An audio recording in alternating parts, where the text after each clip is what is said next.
Hey everyone, welcome to Logan's Mosh Pit. Glad to have you here. Do me a favor and please subscribe if you haven't already. Yes indeed, time for another rock and read. Today we'll read chapter 19 of It's So Easy and Otherwise by Duff McKagan. Chapter 19 is called In a Fishbowl. Here we go. Sweet Child was bumped from number 1 by Don't Worry, Be Happy. But Appetite climbed back to the top of the album charts and stayed there for a few weeks that fall. Our lives began to change irrevocably. All the guys and guns came out of humble working class families. Money was never a thing any of us understood at all, because we didn't have any. We had long been comfortable with subsistent living. Now we had a hit record. I remember the first check I received from that. We each got $80,000. It was an incomprehensible amount of money. It might as well have been $1 billion. The check made me think once again about all the stories we now knew about Aerosmith getting fleeced and about guys from the Alice Cooper band having to hawk their guitars. I thought about seeing guys in Hollywood like Sly Stone and thinking, wow, you'd think they had some money, but they're living in some apartment. I was always fearful of somebody ripping me off. With no knowledge of how to act or what to do to avoid that happening, I reverted to street smarts, something we all had in spades. I went to each of our accountants, including the head CPA, and demanded their home address. I want to know where you live. Right or wrong, that's what I did. When we got that $80,000, the accountant said there was a lot more money coming down the pike. They said we should start thinking about what to do with it. They suggested we should each buy a house. I didn't know what interest rates were, what a mortgage meant. I was kind of freaking out. But we got another check about 3 weeks later, and I thought, okay, I guess I can get a house. I started working with a real estate agent, and we looked all over the area. We looked in Hollywood at first, but I decided I wanted to get out of there. When we got back to LA after Appetite had gotten so big, everybody there was suddenly dressed like us in bandanas and trying to sound like us. It was suffocating. So I wanted to be away from that. I ended up buying a nice little place in Studio City, 2 bedrooms with a little pool. It was as close as you could be to Hollywood without being in it, just over the other side of the hills. I bought it at the height of the real estate market, but I didn't know what that meant. We all bought houses at the height of the market right after we finished the Aerosmith tour. The 5 of us all ended up buying in the same area, dotting Laurel Canyon. We all bought right on the main road, or just off it. Obviously, in thinking accessibility would be a plus, we failed to recognize the way our lives were about to change. We'd soon want to be out of this fishbowl. I bought a brand new car for the first time in my life, a Corvette. Soon afterward, my brother John came down to LA to visit. "Oh, you bought a Corvette," he said, eyebrows raised. "You sure? Don't get used to this, or your money's going to be gone." We McKagans had grown up with the idea that you didn't live beyond your means. None of my brothers and sisters went out and bought cars or houses they couldn't afford. I was the first one of us, the last kid, ironically, who started making real money, big money, money none of us had ever thought about. And my brother checked me. By this point, I thought my life had already gotten strange. But I wasn't prepared for what happened one day in November 1988 when I went to a Ralph's grocery store on Laurel Canyon to buy a pack of smokes. People started staring and audibly whispering, "Holy." People were freaking out. Then a couple people came running up from the magazine aisle, clutching stacks of magazines saying, "Hang on, please, hang on. Please wait for us to buy these so you can autograph them." They put the magazines down in front of me at the cashier. Guns N' Roses was on the cover of Rolling Stone. I vaguely remembered being interviewed for a Rolling Stone article during the Aerosmith tour, and someone probably told me the magazine had changed its mind and decided to put us on the cover instead of Aerosmith, which had been the original plan. But somewhere along the line, I must have forgotten. Being out in public means hysteria from then on. Once Appetite topped the charts, the label packaged the acoustic tracks we had recorded along with our old Live Like a Suicide EP for what became Lies, which came out at the end of 1988 and joined Appetite in the top 5 just a few weeks after we were on the cover of Rolling Stone. Axl's lyrics in One in a Million immediately caught my attention. The press labeled us things like David Duke's house band. I heard that the KKK, or some faction of the Klan at least, started using the song as a war cry. I stood by my original interpretation of the song and of Axl's intentions. Art gets misunderstood all the time. Still, I found myself uncomfortable as a result of this particular misunderstanding. I had always looked up to my oldest brother-in-law, Dexter, who was married to my sister, Carol. Dexter was a black man with a Black Panther tattoo on his left forearm, and having him in the family meant I never distinguished between black skin and white skin as a child. Carol and Dexter's kids, 2 nephews and a niece of mine, were half black, or was it half white?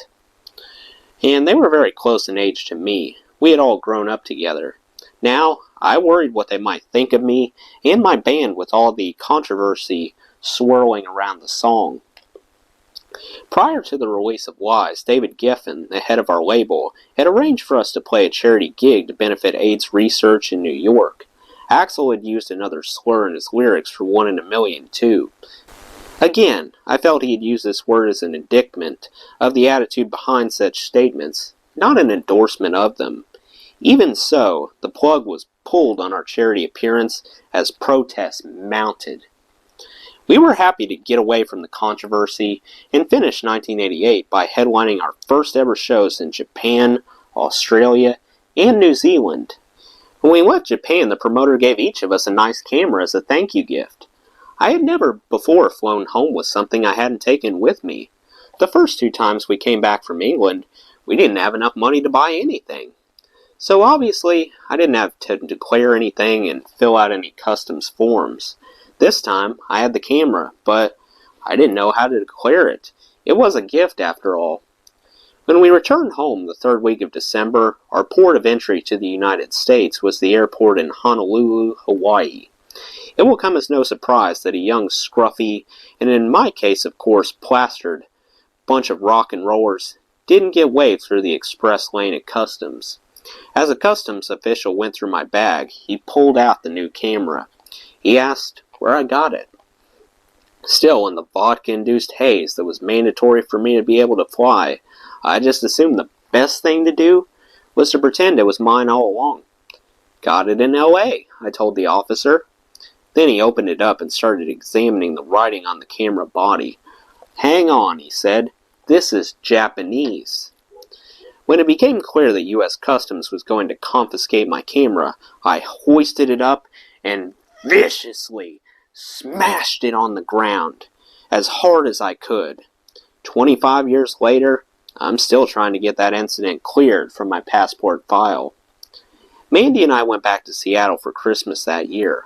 I had up my thumb at the end of our Asian tour. Freak accident. My bass tech McBob had been diagnosed with cancer and had to go home for treatment. I took the replacement tech Scott to a dinner in Sydney where we were awarded an Australian gold record. I had a couple of gold records already, so I gave this one to Scott. We went to high five and my thumb caught on his hand awkwardly. It started swelling up as the night went on, and I had to duct tape the pick to my hand for the last 2 gigs of the Asian tour because I couldn't hold it. In Seattle, my brother-in-law, a doctor, reconnected the ligaments. I had a cast on when I flew back to L.A. There's no way to prepare for how strange and claustrophobic it makes you feel to be constantly recognized. There's no training for it. One day you can pop into the grocery store to pick up a pack of smokes. The next there is hysteria as soon as you walked through the door. In theory, my world and future were opening up, and money and fame represented seemingly limitless opportunities. In practice, my world felt as though it was shrinking. As there were fewer and fewer places I could go without attracting attention and having to function in front of an audience, I began to feel like a zoo animal, king of the jungle, stuck in a cage. At first, I didn't know how to deal with that. I simply lived a public life. It never occurred to me to try to distinguish between a private life and a public one. I didn't know how to do both. I was all public all the time. Still, the sense of being in a fishbowl was unnerving. If I had had any wits about me, I would have bought a house back in Seattle and just maintained an apartment in LA. That would have been common sense, but no. It was about our band. It was about our gang. We had to go out and conquer and kill it every night. Even in our town. We had houses in the hills now, but lived like we were still crashing in the alleyway off Gardner, still fighting to keep our fingernails dug into the bottom rung of society's ladder. If that meant scrapes and bar fights, so be it. If that meant using my caste as a weapon, so be it. That's just the way we were. In my wife, I thought I had a tether to a more normal life. I looked to my older brothers and sisters' stable marriages as examples. I had always held a very romantic and idealized version of what love and marriage should look and feel like, right down to smiling children and a white picket fence. Mandy and I set up the new house for the perfect domestic life we anticipated. We bought a dog named Chloe, a gentle yellow lab. We even put in a picture-perfect brick walkway in front of the house to give it a more idyllic look. I laid it myself. But what should have been a source of stability didn't work out that way. In fact, it was almost as though the moment we got married, our relationship completely changed. Once I was home, it quickly spiraled downward. I suppose if I had been more coldly analytical about it, I could have seen the marriage wasn't going to last. But I couldn't believe it could turn sour so quickly. For now, I clung to her, to us, or rather to what we had been for the year prior to our wedding. Anyway, not to worry. I always had my band to fall back on. Guns N' Roses was still the most important thing in the lives of us 5 members. At least, in my mind, I chose to see it that way. Somehow, though, while we were off the road in 1989, we began splitting at the seams. Our new houses provided sanctuaries away from the other members of the band, something we had never known in the 4 years since we had started rocking, riding, and reveling together. We had a bit of money now and ample and easy access to any and all types of vice. With Izzy and Slash, Smack returned with a vengeance. And it turned out Stephen hadn't been joking about wanting nothing more in life than a bag of good weed and a big ball of crack. Except now, with more than enough money to realize his dream, he added heroin to the mix. At the same time, word was getting back to me that people were whispering in Axel's ears, saying all the ass-kissing cliches. "You're the guy. You're the basis of the band's success." That's a cancer for any band. Still, I never doubted our bonds would hold. Sure, Slash started jamming with Dave Mustaine from Megadeth, and there were rumors that they were talking about starting a new and separate band. I, for one, recognized this as an expression of his frustration with the directionless path that G&R were on. Nothing more. Slash just wanted Guns to get back to being a gang of dudes who hung out together all the time, as equals, with no bull. But there was no communication. I went up to Axel's condo on a few occasions, and the two of us discussed how worried we were about our comrades. "What are we going to do?" he asked. I had no answer. We talked, but all we could do was hope they would find it in themselves to pull back and get into the swing of things as far as the band was concerned. We never thought of rehab or interventions back then. We wanted to begin writing for our next full-length release. Everyone in the band had seen Lies as just a stopgap move. Then, it too had gone to #1, and Patience became a hit in the spring of 1989, just as we were trying to figure out our next move. Guns already had ideas for some new songs, and toying with riffs and ideas at sound checks in late 1988, we had created a skeletal version of Civil War, and now Axl and I were writing lyrics for it. Memories of marching with my mother as a child provided the inspiration for one section. Did you wear the black armband when they shot the man who said peace could last forever? In the summer of 1989, it was decided the band would relocate to Chicago to start writing our follow-up record. Part of the idea was to recapture the hot house effect the Gardner space had provided as the songs for Appetite had come together. There, we were always together in close proximity for hours, even days at a time. Now that we all had houses and cars and separate lives, the aspect of the process was impossible to recreate in LA. Moving in together in Chicago was an attempt to recreate it, though I didn't like the idea of going away. I had already pulled up roots once with my move from Seattle a few years earlier, and I had just bought my first house and even had a dog, and something that resembled a home life in LA. But I didn't voice any opposition. Chicago was Axl's idea. He wanted to be closer to his roots in Lafayette, Indiana. It was the last vestige of a romantic notion he had of going back to Indiana and leading a normal life. In the spirit of band unity, we bowed to Axl's wishes. I knew absolutely no one in Chicago. This would be interesting. Well, that's the end of Chapter 19. Let me know what you thought of Chapter 19 in the comments below.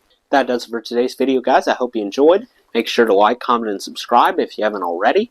I really appreciate the support. I'll see you next time. Till then, rock on.